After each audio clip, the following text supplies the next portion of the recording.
دوستو آج پیش نظر ہے جان ایلیا کی ایک مشہور غزل۔ اس وزن میں کم انہوں نے غزلیں کہیں، اگرچہ ان کا پسندیدہ وزن نہیں ہے، لیکن وہ کس وزن میں نہیں کہہ سکتے تھے۔ ان کا کمانڈ ہر مترنم غیر مترنم وزن میں بھرپور تھا، اور اس کا ثبوت انہوں نے اپنی غزلوں کے ترنم سے دیا بھی۔ سوائے بحر خفیف کا مشہور ترین وزن فاعلات مفاعل فعل کے علاوہ ان کی تمام نظمیں بہت مترنم، تمام غزلیں بہت مترنم ہیں اور گائی جا سکتے سے گائی بھی گئی۔ بہرطور آج جس غزل کا میں ذکر کر رہا ہوں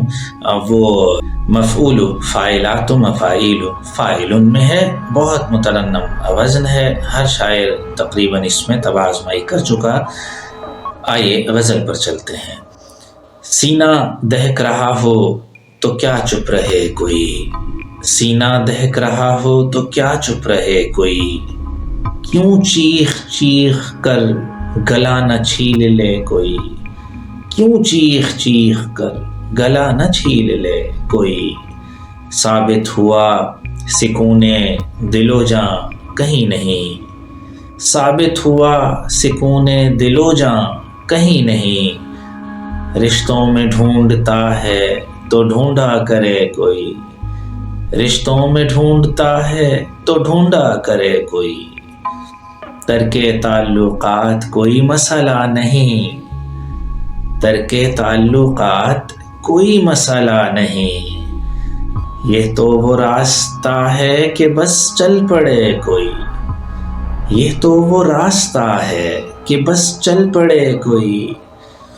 دیوار جانتا تھا جسے میں وہ دھول تھی، دیوار جانتا تھا جسے میں وہ دھول تھی، اب مجھ کو اعتماد کی دعوت نہ دے کوئی، اب مجھ کو اعتماد کی دعوت نہ دے کوئی، میں خود یہ چاہتا ہوں کہ حالات ہوں خراب، میں خود یہ چاہتا ہوں کہ حالات ہوں خراب، میرے خلاف زہر اگلتا پھرے کوئی۔ یہ میزوکسٹک ایٹیچیوڈ ان کا رہا ہمیشہ سے، خون تھوکنے کا عمل۔ میرے خلاف زہر اگلتا پھرے کوئی، ہاں ٹھیک ہے میں اپنی انا کا مریض ہوں، ہاں ٹھیک ہے میں اپنی انا کا مریض ہوں، آخر میرے مزاج میں کیوں دخل دے کوئی،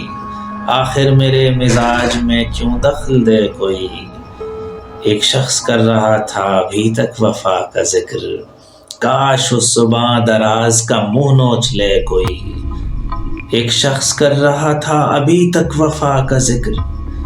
کاش اس صبح دراز کا منہ نوچ لے کوئی۔ یعنی 21ویں صدی میں انہوں نے یہ لکھے 20ویں صدی کے اختتام پر، لیکن بات ہمیشہ کے لیے بجا ہے۔ ایک شخص کر رہا تھا ابھی تک وفا کا ذکر، کاش اس صبح دراز کا منہ نوچ لے کوئی، سینہ دہک رہا ہو تو کیا چپ رہے کوئی، کیوں چیخ چیخ کر گلا نہ چھیل لے کوئی۔ دوستوں امید ہے آپ کو غزل پسند آئی ہوگی، کامنٹ میں ضرور بتائیے گا، لائک کر دیجئے، شیئر بھی کر دیجئے۔ آپ کی سماعتوں کا شکریہ۔